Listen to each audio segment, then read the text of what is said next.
Some experts say that 80% of our landscape tree problems originate below ground, which is exactly where we can't see them. And it's usually us humans that cause the problems in the first place. When choosing your seed mix, go for the ones that have the greatest amount of diversity, because the different plants are going to thrive under your different soil conditions and under the different weather conditions. Spotted lanternfly don't bite, they don't sting, and they're not going to survive in the house for very long. We did a study and found that just over 2 days is all they can survive at room temperature without feeding on, as an adult, feeding on a tree. And then fold the edges of the lower sheet over the top of the upper sheet and duct tape the two. This completely traps the worms, so they won't flee. So as the temperatures increase in that solarization process, they get killed. At 105 degrees, all stages, cocoons, eggs, immatures, and the adults will die. I want to start by making your garden less hospitable to slugs and snails. This means removing heavy mulch, bricks, boards, things like that from your garden. Those all provide really nice shelters that slugs and snails can hang out under during hot weather during the day, and then emerge from when night falls to come and eat your plants.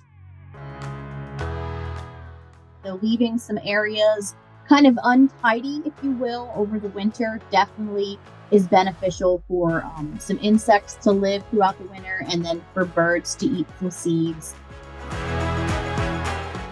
If you're in a position where you're trying to manage it, do take kind of a long-term approach. You know, that root system is very extensive. It can take a few years to deplete it, but be advised that the roots also contain the oil, even in the winter.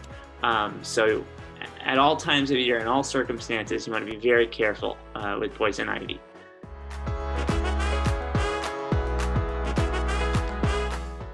Okay, so why are there spiders in your home? And the answer is pretty simple: because they can get in and find prey. Spiders get into your home many different ways. It can be a crack in the foundation. They come in through little cracks in the window or the screen. People talk about on their houseplants is fungus gnats.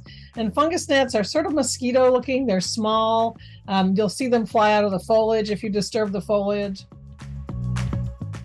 If you have a serious problems of carpenter ants, the first thing that you have to do is you have to find a colony.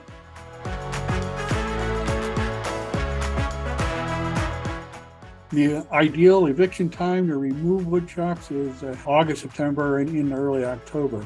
During the winter months, from late October, early November, and late February, woodchucks are in their burrows hibernating, and control's not that valuable.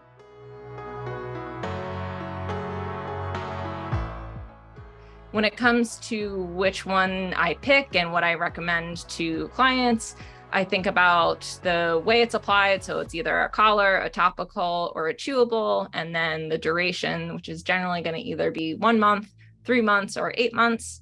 And then I think about how the product actually works.